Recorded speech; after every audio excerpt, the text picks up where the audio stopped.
دل جاتا ہے، جہاں آنکھ جاتی ہے وہاں توجہ جاتی ہے۔ اگر آپ کی آنکھیں دائیں بائیں ہوں گی تو آپ کی توجہ میری طرف نہیں ہوگی۔ میں ایک نقطہ آپ کے سامنے عرض کر رہا ہوں۔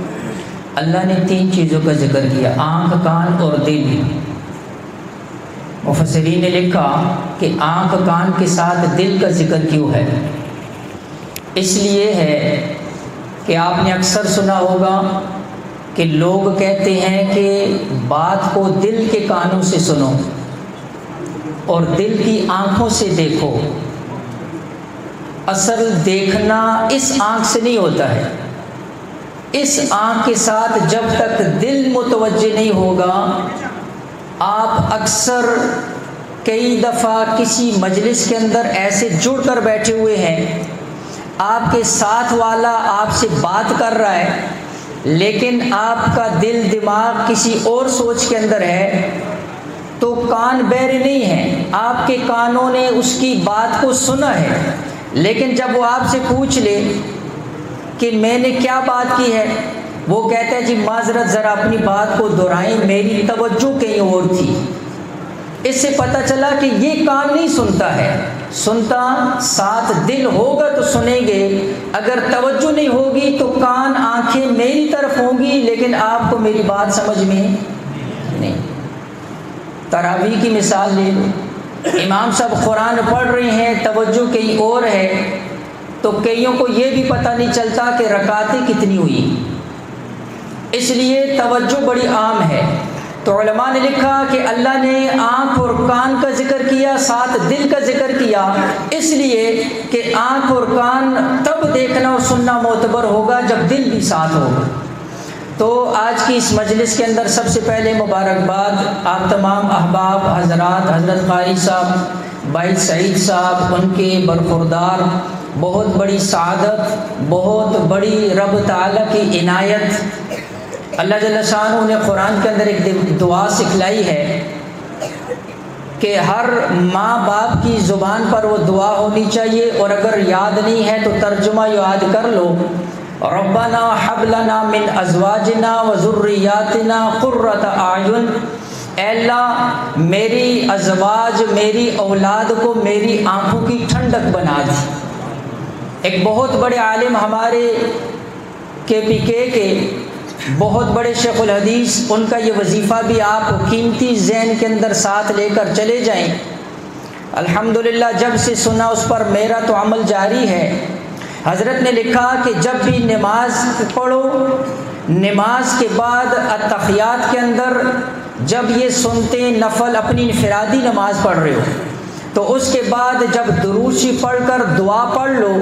ہم تو چونکہ ایک ہی دعا عام طور پر جو پڑھتے ہیں، ہم نے التحیات کے اندر قاری صاحب سے یاد کی ہوئی ہے، تو فرمایا اس دعا کے ساتھ اس کا بھی اضافہ کر دو، سلام سے پہلے نوافل کے اندر، سنتوں کے اندر، انفرادی نمازوں کے اندر، تہجد کے اندر جب بھی اپنی انفرادی نماز پڑھو، اس دعا کا اضافہ کر لو سلام سے پہلے، ربنا حب لنا من ازواجنا وذریاتنا قرۃ اعین واجعلنا للمتقین اماما۔ تو حضرت فرماتے ہیں کہ وہ فرماتے ہیں میرا بھی معمول اور ہم نے جن بڑوں سے سنا ان کا بھی معمول۔ اور اس کی فضیلت کیا ہے؟ فرمایا اس کی فضیلت یہ ہے کہ اللہ اس کی آنے والی جتنی بھی نسلیں ہیں ان ساری نسلوں کو ایسا دیندار بنا دے گا، ایسا فرما بردار بنا دے گا کہ اللہ ان آنے والی نسلوں کو اس کی آنکھوں کی ٹھنڈک بنا دے گا۔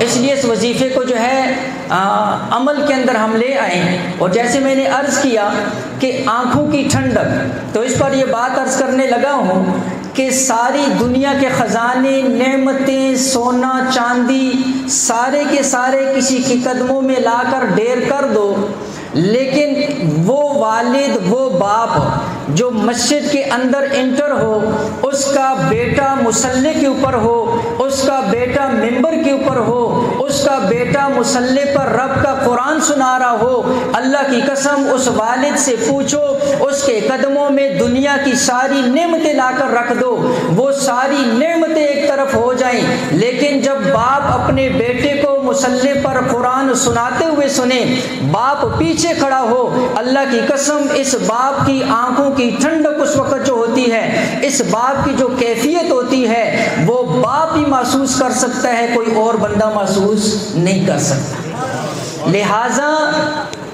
ہم میں سے جتنا مجمع آیا ہوا ہے، اٹھنے سے پہلے ایک خواہش رب سے دل کے اندر، وہ دلوں کے حالات جانتا ہے، اللہ دلوں کی کیفیات کو جانتا ہے، اللہ دلوں کے جذبات کو جانتا ہے، اللہ آپ کی نیتوں کو جانتا ہے۔ آپ ایک نیت، ارادہ، خواہش، تمنا لے کر اٹھیں کہ مولا ہمیں بھی وہ منظر دکھا، اولادوں میں نہ ہو، آگے آنے والی نسلوں میں ہو، لیکن وہ منظر ہماری آنکھیں اپنی زندگی کے اندر دیکھ لیں کہ ہماری اولادوں میں سے ایک رب کا قرآن سنا رہا اور ہم پیچھے صف میں کھڑے ہو کر اس کا قرآن سن رہے ہیں۔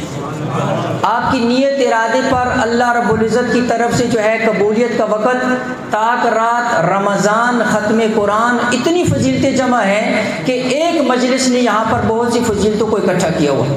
بات مختصر کروں گا، وقت بہت زیادہ ہو گیا ہے۔ یہ عربی کی کتاب ہے القصص الراعیہ، اس کے اندر انہوں نے عرب کے چند ایسے واقعات اور قصے ذکر کیے ہوئے ہیں۔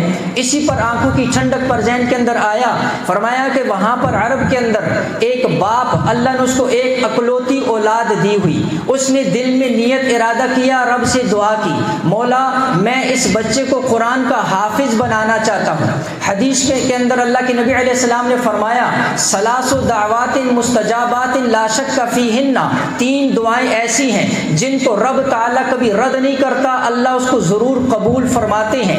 ایک اس کے اندر دعوت الوالد لولدہ، باپ کی دعا اپنی اولاد کے لیے، اس لیے دعائیں کیا کرو، بد دعائیں نہ دیا کرو، دعائیں دیا کرو، بد دعائیں نہ دیا کرو۔ کون سا وقت قبولیت کا ہے؟ یہ رب کے علم کے اندر ہے، اللہ کی طرف سے قبولیت آ گئی تو یہ رب تعالیٰ قبول کر لیا۔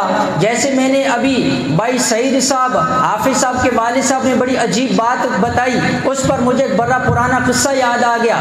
آپ نے اکثر احباب مولانا جمشید صاحب رحمہ اللہ، ہماری ملاقات بھی ہوئی، دیکھا بھی رائیونڈ کے اندر حضرات میں سے بہت بڑی شخصیت مولانا جمشید صاحب رحمہ اللہ کے پاس ایک آدمی آیا اپنے بچے کو لے کر، کہا حضرت اس کو قبول کر لیجئے، مطلب یہ تھا اس کو مدرسے کے اندر داخلہ دے دیجئے۔ حضرت نے بڑی عجیب بات فرمائی، فرمایا قبول میں نہیں، پہلے کسی اور ذات سے اس کو قبول کرواؤ، اگر اللہ نے اس کو قبول کر لیا، میں نے نہ بھی کیا، تو فرمایا کہ اللہ کے ہاں مقبول بن گیا تو یہ ہمیشہ کے لیے مقبول ہوگا۔ تو حضرت نے بڑی عجیب بات فرمائی، فرمایا بیٹے کو حفظ کروانے سے پہلے تقریباً 10 بڑے بڑے اولیاء اللہ، بڑے بڑے علماء، بڑے بڑے مفتیان کرام، ان سے جا کر جو ہے ان کی دعائیں لی، ان کے شفقت کا ہاتھ سر کے اوپر رکھا اور ان کی دعاؤں سے بچے نے حفظ شروع کیا۔ آج ان کی دعاؤں کا برکت اور صلہ دیکھ رہے ہو کہ آج وہ بچہ قرآن کا حافظ بھی بن چکا ہے اور مصلی پر کھڑے ہو کر رب کا قرآن بھی سنا رہا ہے۔ اس کا مطلب کیا ہوا کہ پہلے رب سے قبول کرواؤ، اللہ نے قبول کر لیا تو پھر ہمیشہ کی قبولیت ہے۔ تو میں نے عرض کیا، اس والد نے دعا کی، اے اللہ تو نے بیٹا دیا، قرآن کا حافظ بناؤں گا، کماؤں گا، میں بچے سے کمائی نہیں کرواؤں گا۔ اللہ کی شان دیکھو، باپ پر فالج کا اٹیک ہوا اور وہ بستر کے اوپر پڑ گیا، اولاد ایک ہی ہے، کمانے والا کوئی نہیں ہے، بیٹا مزدوری کرنے چلا گیا، پہلے دن مزدوری لے کر آیا، باپ کے تکیے کے نیچے رکھا، کتاب والے نے لکھا کہ ہاتھ میں کیوں نہیں دیا؟ فرمایا وہ بیٹا اتنا با ادب تھا کہ اس نے یہ بے ادبی سمجھی کہ جب میں باپ کو دوں گا تو باپ کا ہاتھ نیچے ہوگا، میرا ہاتھ اوپر ہوگا، تو کہا کہ یہ بے ادبی میں نہ آ جائے، اس لیے بیٹے نے تکیے کے نیچے رکھ دیے۔ صبح اٹھا، بیوی سے پوچھا پیسے کہاں سے آئے؟ کہا بیٹا پہلے دن کی مزدوری کما کر لایا ہے۔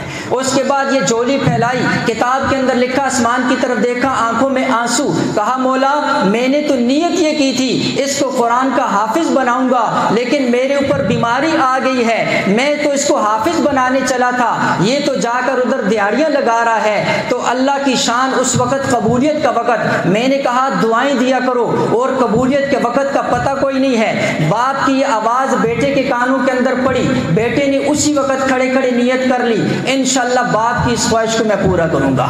لہٰذا کتاب کے اندر لکھا ہوا دن کو دیہڑی مزدوری کرتا تھا، رات کو رب کا قرآن یاد کرتا تھا۔ ایسا وقت آیا قرآن کا حافظ بن گیا، لیکن باپ کو وہ منظر دیکھنا نصیب نہیں تھا۔ باپ فوت ہو گیا، بیٹا قرآن کا حافظ بن گیا، دن میں نوکری کرتا، رات کو رب کا قرآن یاد کرتا، حافظ بنا۔ اس کے بعد عرب کے اندر ایک بڑی یونیورسٹی میں داخلہ لیا۔ پھر ایک ایسا موقع بھی آیا جب پی ایچ ڈی مقالہ لکھا اور تھیسس لکھا، اس کے اندر سورہ کاف کے اوپر انہوں نے اپنا مقالہ لکھ کر پی ایچ ڈی کی ڈگری حاصل کی۔ اسٹیج سیکرٹری نے اسٹیج پر بلایا اور سارے مجمع عرب کے علماء بیٹھے ہوئے ان کو کہا یہ وہ بچہ ہے جس نے اس حالت کے اندر رب کا قرآن بھی یاد کیا ہے، مزدوری کر کے یونیورسٹی کے اندر آج پی ایچ ڈی کر کے سورہ کاف کی تفسیر لکھ کر اپنا دکتورا بھی مکمل کیا ہے۔ یہ باتیں ہو رہی ہیں، بچہ رو رہا ہے۔ کسی نے کہا کہ حضرت آج تو بڑی خوشی کا دن ہے، آپ کے آنسو نہیں تھم رہے ہیں۔ کہا یہ خوشی کے آنسو ہے اور میری خواہش یہ ہے، میرے دل کی تمنا یہ ہے کاش آج میرا باپ زندہ ہوتا جس نے جولی اٹھا کر مجھ سے رب کو مانگا تھا اور کہا تھا کہ اللہ اس کو قرآن بھی یاد کروانا ہے، اس کو قرآن کی خدمت بھی لینی ہے۔ اگر کاش آج میرا باپ زندہ ہوتا، اللہ کی قسم اس کی یہ آنکھیں ٹھنڈی ہو جاتی یہ منظر دیکھ کر، کاش آج وہ اس مجمع کے اندر موجود ہوتا۔ لہذا باپ کی آنکھیں ٹھنڈی، یہ تو حضرت سے پوچھیں کہ جس کے بچے نے قرآن سنایا۔ اسی طرح آپ بھی نیت کرو، آپ تمنا کرو، اللہ سے دعا کرو۔ اللہ کے خزانوں کے اندر کمی کوئی نہیں ہے۔ اللہ نے قرآن کو اتنا آسان کر دیا۔ جب اللہ کسی پر کرم کرتا ہے، جب اللہ کسی پر آسانی کرتا ہے، اللہ اس کے سینے کو کھول دیتا ہے۔ تاریخ دمشق کے اندر واقعہ لکھا ہوا، امام محمد ابن حشام صاحب قلبی رحمہ اللہ، ان کے ماموں نے ان سے قرآن کی ایک آیت پوچھی، حافظ نہیں تھے اس لیے قرآن کی آیت یاد نہیں تھی، دل میں نیت کر لی، فرمایا اس وقت تک گھر سے باہر نہیں نکلوں گا جب تک رب کا قرآن یاد نہ کر لوں۔ تاریخ دمشق کے اندر قصہ لکھا ہوا، یہ واقعہ لکھا ہوا، فرمایا کہ 3 دن گزرے، 3 دن کے اندر رب کا قرآن یاد کر کے باہر آ گیا۔ اللہ جس کے اوپر کھول دے۔ امام محمد ابن حسن شیبانی رحمہ اللہ، امام اعظم ابو حنیفہ رحمہ اللہ کے بڑے شاگردوں کے اندر ہیں، آتے ہیں طالب علمی کے لیے، فرمایا حضرت میں آپ کا شاگرد بننا چاہتا ہوں، فقہ حاصل کرنا چاہتا ہوں۔ حضرت نے فرمایا میری کلاس میں داخلے کے لیے شرط حفظ ہے، بچہ پہلے حفظ کر کے آؤ، اس کے بعد میرے پاس آنا۔ امام محمد جاتے ہیں، 7 دن کے اندر رب کا قرآن یاد کر کے امام صاحب کی کلاس کے اندر بیٹھ جاتے ہیں۔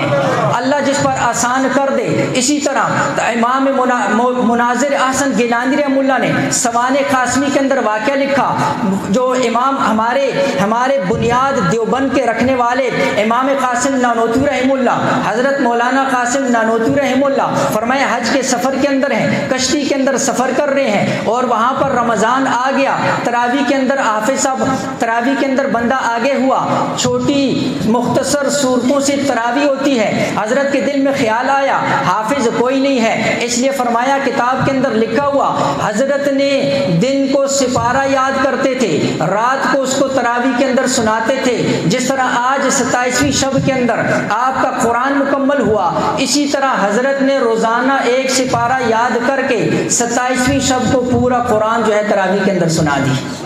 ہمارے قریبی دور کے اندر شیخ سلیم اللہ خان صاحب رحمہ اللہ جو صدر وفاق المدارس، انہوں نے بھی 27 دن کے اندر اللہ کا قرآن حفظ کیا، یاد کیا۔ ہمارے حقانیہ کے استاد حضرت شیخ نصیب خان شہید رحمہ اللہ، ان کے بارے کے اندر بھی ہم نے خود سنا، حضرت نے بھی 27 دن کے اندر قرآن یاد کیا۔ یہ رب تعالیٰ جس کے سینے کو کھول دیتا ہے، اللہ اس کے سینے کے اندر اپنا قرآن اتار دیتا ہے۔ اللہ نے اس کو آسان فرما دیا ہے۔ اس لیے میں نے عرض کیا آپ نیت کرو، آپ ارادہ کرو، آپ اپنے آنے والی نسلوں میں سے ایک کو وقف کر دو۔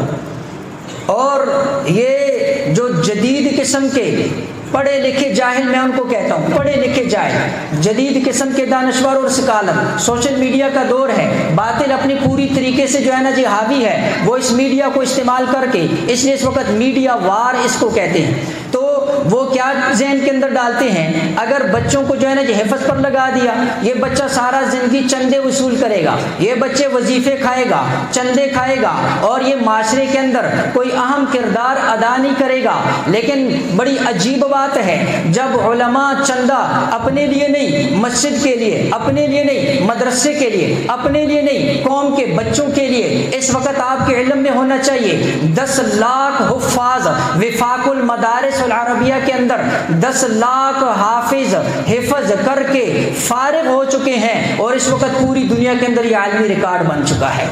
یہ آپ کے اس وفاق کو یہ جو ہے یہ سعادت حاصل ہے۔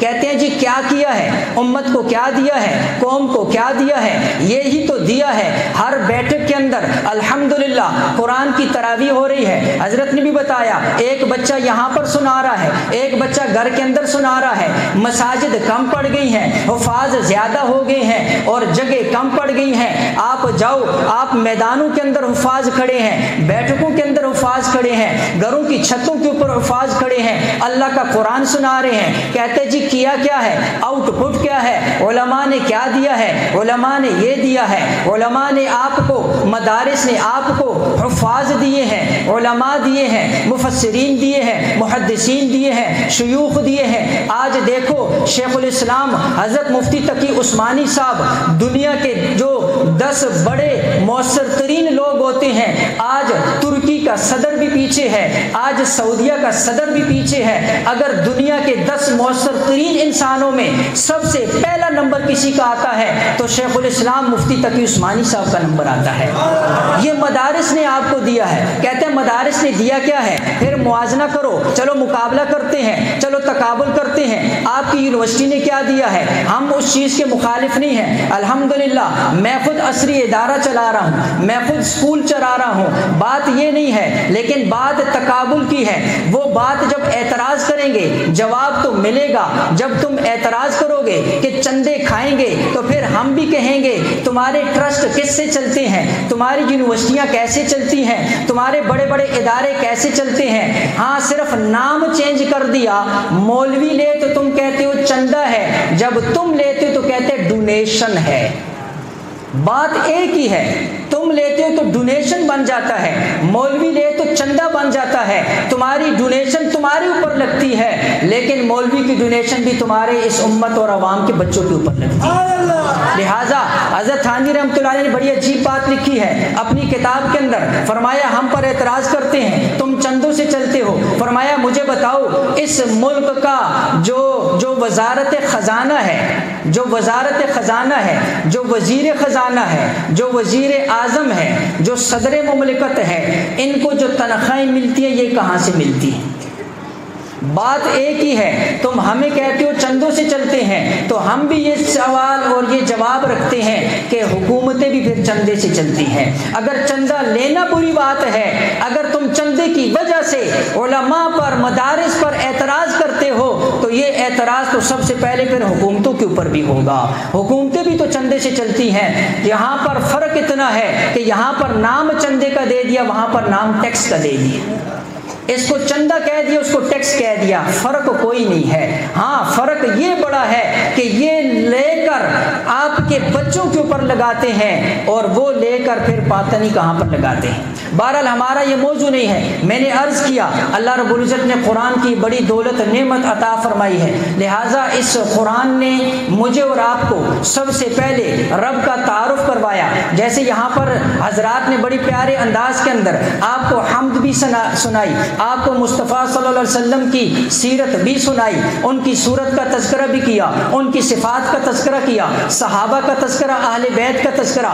الحمدللہ ہمیں یہ فخر حاصل ہے، ہمیں اپنے بڑوں پر اس بات کے اوپر فخر اور مان ہے، اعتبار ہے، اعتماد ہے الحمدللہ کہ نہ تو ہم نبی علیہ الصلوۃ والسلام کی شان کے اندر کمی کرتے ہیں، نہ ہم صحابہ کی شان میں کمی کرتے ہیں، نہ اہل بیت کی شان میں کمی کرتے ہیں، نہ جو ہے خلفائے راشدین کی شان میں کمی کرتے ہیں۔ ہم ان سب کو اپنی آنکھوں کی ٹھنڈک سمجھتے ہیں، اور یہ بات ذہن کے اندر رکھیے، اصل چیز عقیدہ ہے۔ اگر آپ کا عقیدہ محفوظ ہے، اور عقیدے کے لیے رب کا قرآن ہے، عقیدے کے لیے رب کا قرآن ہے، اس لیے حضور نے فرمایا 2 چیزیں چھوڑ کر جا رہا ہوں، توجہ کرنا، بات اب مختصر کرو، 2 چیزیں چھوڑ کر جا رہا ہوں، ایک تو فرمایا کہ ایک تو قرآن ہے، دوسری میری سنت ہے، سنت کا حدیث نہیں کا، دوسری میری سنت ہے، ایک رب کا قرآن ہے، دوسری میری سنت ہے، ان 2 چیزوں کو اگر مضبوطی سے پکڑ لو گے فرمایا کبھی بھی گمراہ نہیں ہو سکتے، اس لیے کہ رب نے قرآن کے اندر اپنی ذات کو بیان کیا، رب نے قرآن کے اندر اپنی صفات کو بیان کیا، رب نے قرآن کے اندر اپنے خالق ہونے کو بیان کیا، رب نے آسمانوں کی بلندیوں کو بیان کر کے، زمین کی پستیوں کو بیان کر کے، درمیان کے اندر ہواؤں کا تذکرہ کیا، زمین کی نالیوں کے اندر پانیوں کا تذکرہ کیا، اللہ نے جو ہے سورج دن چاند رات کا تذکرہ کیا، سورج کیسے آتا ہے مشرق مغرب کا تذکرہ کیا، اللہ نے چاند ستاروں کا تذکرہ کیا، اللہ نے گل و گلزار کا تذکرہ کیا، اللہ نے خوبصورت پہاڑوں کا تذکرہ کیا، اللہ نے انسان کی بناوٹ کو قرآن میں بیان کیا، اللہ نے آنکھوں اور کانوں کی حقیقت کو بیان کیا، اللہ نے دل کے دھڑکنے کو بیان کیا، رگوں میں خون کے دوڑنے کو بیان کیا، پاؤں کی حرکت کو اللہ نے بیان کیا۔ یہ سارے کا سارا کیوں بیان کیا؟ اللہ بتانا چاہتے ہیں میرے بندے تیرا چلنا میرے حکم سے، تیرا دیکھنا میرے حکم سے، تیرا سننا میرے حکم سے، تیرا بولنا میرے حکم سے، تیرے دل کا دھڑکنا میرے حکم سے، تیرے رگوں میں خون کا دوڑنا میرے حکم سے، تیری ہوائیں چلتی ہیں میرے حکم سے، تیرا پانی آتا ہے میرے حکم سے، بادل برستے ہیں میرے حکم سے، بادل بنتے ہیں میرے حکم سے، مچھلی کو تیرنا سکھایا، پرندوں کو اڑنا سکھایا، اور اسی طرح شیر کو جبٹنا سکھایا، آنکھ کو دیکھنا سکھایا، کان کو سننا سکھایا، زبان کو بولنا سکھایا، ہاتھ کو پکڑنا سکھایا، پاؤں کو چلنا سکھایا، زمین کو پھٹنا سکھایا، دانے میں سے غلے کو نکلنا سکھایا، اس کو کونپل بننا سکھایا، اس کے اوپر جڑ اور رگ کو اور اس کے اوپر پھول کو اور پھل کو پکنا اور بننا سکھایا، اس میں رنگ ڈالے، اس میں ذائقہ ڈالا، اس کی قسمیں بنائی، اس کو حقیقت دی، اس کو تیرے سامنے تیرے دسترخوان کے اوپر لا کر سجا دیا۔ یہ ساری نعمتیں کس کے لیے ہیں؟ اے انسان تیرے لیے ہیں۔ اللہ کو نہ آسمانوں کی ضرورت، نہ زمینوں کی ضرورت، نہ ہوا اور فضا کی ضرورت، نہ سونے اور چاندی کی ضرورت، نہ یہ خوبصورت پہاڑوں کی ضرورت، نہ آبشاروں کی ضرورت۔ یہ سارے کے سارے حسن اللہ نے انسان کے قدموں میں لا کر رکھ دیا۔ اللہ نے اس کو رشتے دیے، اللہ نے اس کو بیوی کا رشتہ دیا، اللہ نے بچوں کی جو ہے بچوں کے لیے اس کی آنکھوں میں ٹھنڈک کو رکھ دیا، اللہ نے اس کو رشتے عطا کیے۔ رب رشتوں سے پاک، رب کھانے سے پاک، رب پینے سے پاک، اللہ ان ساری چیزوں سے پاک ہے۔ اور اس کے بعد اللہ رب العزت نے فرما دیا انسان یہ سب کچھ تیرے لیے ہے، لیکن تجھے میں نے خالص اپنی ذات کے لیے بنایا ہوا ہے۔ یہ قرآن کا پیغام، اللہ نے قرآن میں توحید اسی لیے فرما دیا ان اللہ لا یغفر ان یشرک بہ ویغفر ما دون ذلک لمن یشاء۔ فرمایا اللہ مشرک کو معاف نہیں کرے گا، باقی جس کو چاہے گا معاف کر دے گا۔ اس لیے ایک بہت بڑے عالم فرماتے ہیں، فرمایا میں اپنی چھت کے اوپر گیا عبادت کرنے کے لیے، نام ذہن سے تو نکل گیا، بہت بڑے عالم، فرمایا کہ میں اپنی چھت کے اوپر گیا عبادت کے لیے، رات کو جو ہے اللہ سے آوازاری کرنے کے لیے، میرے کانوں نے آواز سنی، میرے کان کے اندر آواز پڑی، میرے جو گھر کا پڑوس ہے میاں بیوی آپس میں لڑ رہے ہیں، دھوبی تھا اور اس کی بیوی تھی، وہ بندہ دھوبی تھا، وہ آپس کے اندر لڑ رہے ہیں، بیوی اپنے شوہر سے لڑ رہی ہے، تو میرے کان کے اندر ایک آواز پڑی، بیوی نے اپنے شوہر سے کہا میں تیرا سب کچھ برداشت کر سکتی ہوں، میں تیری مار بھی برداشت کر سکتی ہوں، تو مجھے بھوکا پیاسا رکھ میں پھر بھی برداشت کر لوں گی، تو مجھے کپڑوں کا جوڑے نہ لا کر دے میں پھر بھی برداشت کر لوں گی، لیکن میں سوتن برداشت نہیں کروں گی، میں تیرا دوسرا نکاح اور بیوی برداشت نہیں کر سکتی۔ تو حضرت فرماتے ہیں جب میرے یہ بات کانوں کے اندر پڑی تو یہ آیت میرے دل کے اندر ذہن کے اندر آئی ان اللہ لا یغفر ان یشرک بہ ویغفر ما دون ذلک لمن یشاء۔ فرمایا جس طرح ایک بیوی کی غیرت گوارا نہیں کرتی ہے کہ اس کی محبت کے اندر، اس کی شوہر کی محبت کے اندر کوئی دوسرا شریک ہو جائے، رب بھی کبھی یہ گوارا نہیں کر سکتا کہ اس کی ذات اور صفات کے اندر کسی اور کو شریک کر دیا جائے۔ اس لیے اس ایک چیز سے بچنا، اور دوسرا رب نے محمد صلی اللہ علیہ وآلہ وسلم کی شان کو قرآن کے اندر بیان کی۔ قرآن اترا حضور کی شان، حضور کا مقام، حضور کی مرتبت بتانے کے لیے ہے۔ اس لیے حضور کی شان بھی قرآن کے اندر، رب کا توحید بھی قرآن کے اندر، نماز روزہ ذکر تلاوت بھی قرآن کے اندر۔ یہ اس لیے کہ جب قرآن کو سینے سے لگاؤ، آگے رکھو، اللہ اس کی برکت سے تمہیں بھی آگے لے کر جائے گا۔ اور اگر اس کو پس پش ڈالا تو اس وقت ساری دنیا کے اندر جو مسلمانوں کے حالات ہیں، یہ جو مصائب اور تکلیفیں ہیں، اس کی کوئی اور وجہ نہیں ہے۔ ہر بندہ معیشت والا اٹھے گا، کہے گا معیشت خراب ہے، کوئی دوسرا اٹھے گا سائنس والا کہے گا جی ٹیکنالوجی میں کمی ہے، کوئی علم والا اٹھے گا کہے گا جی تعلیم کی کمی ہے۔ اللہ کی قسم کسی چیز کی بھی کمی کوئی نہیں ہے۔ اگر کمی ہے تو اس وقت قرآن سے اور حضور کی سنت سے ہم نے رخ موڑا ہوا ہے۔ صحابہ کرام رضوان اللہ علیہم اجمعین، انہوں نے قرآن کو، حضور کی سنت کو آگے رکھا۔ اللہ نے ان کو رستم کے درباروں کے اندر، رستم جیسے بادشاہ ان کے درباروں کے اندر سینہ اٹھا کر جاتے تھے اور اس انداز کے اندر داخل ہوتے تھے کہ ان کی بھی نظریں جھک جاتی تھی۔ تو میں نے عرض کیا اللہ رب العزت نے یہ موقع عطا فرمایا ہے، آخری اس پروگرام کی وساطت سے ایک دو پیغامات دینے ہیں۔ ایک تو یہ ہے پرفتن دور ہے، فتنوں کا دور ہے، میڈیا وار ہے۔ حضرت تھانوی رحمۃ اللہ علیہ فرماتے ہیں نہ ہر بندے کو ہر بندے کی بات سننی چاہیے، نہ ہر بندے کو ہر کتاب پڑھنی چاہیے۔ بہت سے لوگ کہتے ہیں کہ ہم ریسرچ کر رہے ہیں، تحقیق کر رہے ہیں۔ اللہ کے بندوں، ہمارے بڑوں نے جو تحقیق کر لی ہمارے لیے کافی ہے۔ آپ نہ تو شیخ ذکری رحمۃ اللہ علیہ سے بڑے محدث بن سکتے ہیں، نہ حضرت انور شاہ کشمیری رحمۃ اللہ علیہ سے زیادہ جو ہے نا جی تحقیق کر سکتے ہیں، نہ حضرت جو ہے ابن عابدین جنہوں نے فتاوی شامی لکھا ان سے بڑے آپ جو ہے نا جی فقیہ بن سکتے ہیں۔ انہوں نے تحقیقات کر لی، قرآن کو، سنت کو، یہ چیزوں کو انہوں نے جو ہے نا جی چھان مارا ہے۔ انہوں نے جو ہے نا جی ہمارے سامنے یہ ساری کی ساری چیزیں ایسے سامنے کر کے رکھ دی۔ اب آپ مزید ریسرچ کرو گے تو وہ ریسرچ نہیں ہوگی، بلکہ آپ کسی جو ہے نا جی کھڈے کے اندر چلے جائیں گے۔ اس لیے ایک تو یہ بات ہے، قرآن سیکھنا ہے اور سمجھنا ہے تو قرآن والوں سے سمجھنا ہے۔ قرآن سمجھنا ہے تو جن کو قرآن آتا ہے ان سے جا کر سیکھنا ہے اور ان سے جا کر پڑھنا ہے۔ اگر صرف عربی سیکھ کر قرآن آ جاتا تو صحابہ کبھی بھی حضور کی مجلس کے اندر نہ آتی۔ صحابہ اما عائشہ صدیقہ رضی اللہ تعالیٰ عنہ کے پاس جا کر قرآن سیکھنے کے لیے نہ جاتے۔ اگر صرف کتاب سے بات سمجھ میں آ جاتی، سارے ڈاکٹر گھروں کے اندر بیٹھ کر ڈاکٹر بن جاتے، کوئی جو ہے نا جی کالج یونیورسٹی میں نہ جاتا۔ اگر صرف کتاب پڑھ کر بات سمجھ میں آ جاتی تو کتاب سامنے ہے، مارکیٹ کے اندر اویلیبل ہے، انجینئر کی کتاب موجود ہے، ڈپلوما کی کتاب موجود ہے، ہر کتاب موجود ہے۔ آج تک مجھے بتاؤ اگر ایک درزی کی ایک کپڑے بھی سینا ہو تو بچے کو جا کر پہلے درزی کی دکان پر بٹھاتے ہیں، وہ اس کو پہلے جو ہے نا جی بٹن لگانا سکھاتا ہے، بعد میں جا کر اس کو چیز آتی ہے۔ تو جب درزی کپڑے سینا وہ بھی بغیر استاد کے نہیں ہو سکتا، ویلڈنگ بغیر استاد کے نہیں ہو سکتی، اور ڈاکٹر انجینئر بغیر استاد کے نہیں ہو سکتا، رب کا قرآن بغیر استاد کے سمجھ آ جائے گی، نبی کی حدیث بغیر استاد کے سمجھ آ جائے گی۔ دھوکہ ہے، فراڈ ہے۔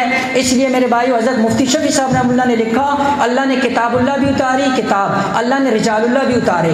اگر صرف کتاب سے کام بنتا تو اللہ کبھی بھی نبی کو ساتھ نہ بھیجتا۔ اس لیے حضور نے فرمایا کتاب اللہ اور میری سنت، یہ دونوں چیزیں ہیں۔ اگر صرف کتاب کو مانو گے، سنت کو ساتھ نہیں رکھو گے، گمراہ ہو جاؤ گے، اور اگر کہتے ہو سنت ہے کتاب نہیں ہے تب بھی گمراہ ہے۔ یہ دونوں آپس کے اندر، متن اور تشریح آپس کے اندر ملیں گے تب قرآن سمجھ میں آئے گا۔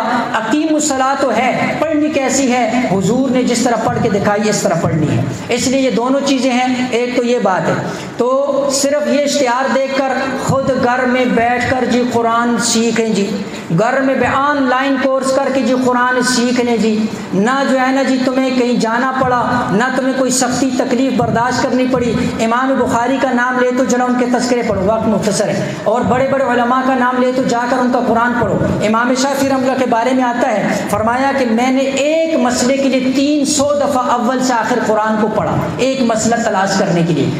امام وقت ہیں لیکن 300 دفعہ فرمایا میں نے قرآن کو اول سے آخر تک پڑھا، ایک مسئلہ پھر مجھے سمجھ کے اندر آیا ہے۔